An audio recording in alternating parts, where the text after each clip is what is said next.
এতিয়া মোৰ কথাখিনি শুনক তাৰ পিছত আমি গম পালো যে ই কাজিৰঙাৰ নিচেই কাষতে আৰু সেই কাৰণে ৰোপৱেটো বনাব পৰা নাযাব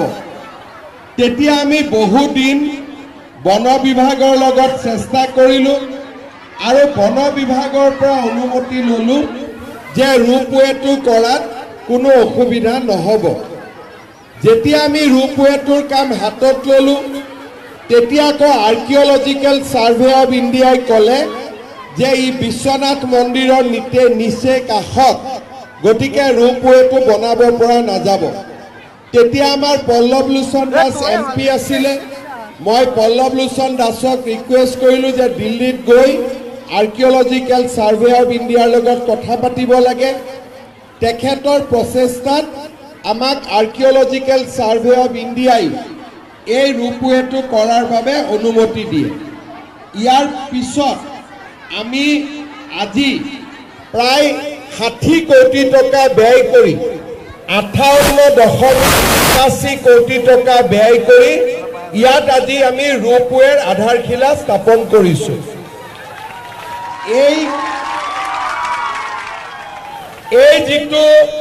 এই যিটো ৰোপৱে হ'ব গুৱাহাটী আৰু উত্তৰ গুৱাহাটীৰ যিটো ৰোপৱে আছে তাতকৈও এই ৰোপৱেটো বেছি ডাঙৰ হ'ব এই ৰোপৱেটো 500 মিটাৰ হ'ব আৰু প্ৰত্যেক ঘণ্টাত 300 জন মানুহ উমা টাঙনিৰ পৰা অহা যোৱা কৰিব পাৰিব আৰু উমা টাঙনিলৈকে যাওঁতে 3 মিনিট লাগিব আহোঁতেও 3 মিনিট লাগিব অৰ্থাৎ 3 মিনিটত আমি অহা যোৱা কৰিব পাৰিম এই গোটেই প্ৰকল্পটো আমি যিমান সোনকালে পাৰো এবছৰ 1.5 বছৰৰ ভিতৰত এই প্ৰকল্পটো আমি নিৰ্মাণ কৰি শেষ কৰিম মই ৰাইজক জনাব খুজিছো যে এই প্ৰকল্পটো IIT গুৱাহাটীয়ে চাই দিছে যাতে সকলো ফালৰ পৰা নিৰাপদ হয় আৰু conveyor and ropeway service private limited তেওঁলোকক এই কামটো কৰিবৰ বাবে আমি দায়িত্ব দিছো এই কোম্পানীটোৱে ভাৰতৰ বাহিৰত 50টা ৰোপৱে কৰিছে আৰু টোটেল 130টা ৰোপৱে কৰিছে মই ৰাইজক অনুৰোধ কৰিম যে এইটো খুব টেকনিক্যাল কাম হ'ব সেই কাৰণে যেতিয়া তেখেতসকলে কাম কৰিব কোনেও যাতে ইয়াত আহি মই ইটা দিম মই বালি দিম এই কামবিলাকত নুসুমাই কাৰণ অলপো যদি নট বলটোত গণ্ডগোল হয় তেতিয়া আমি সব ওপৰৰ পৰা পৰিব লাগিব কথাটো বুজি পালেনে সেইকাৰণে সকলোৱে আমাৰ যোনে কাম কৰিব তেওঁলোকক দূৰৰ পৰা চাব ওচৰত কোনো নাযাব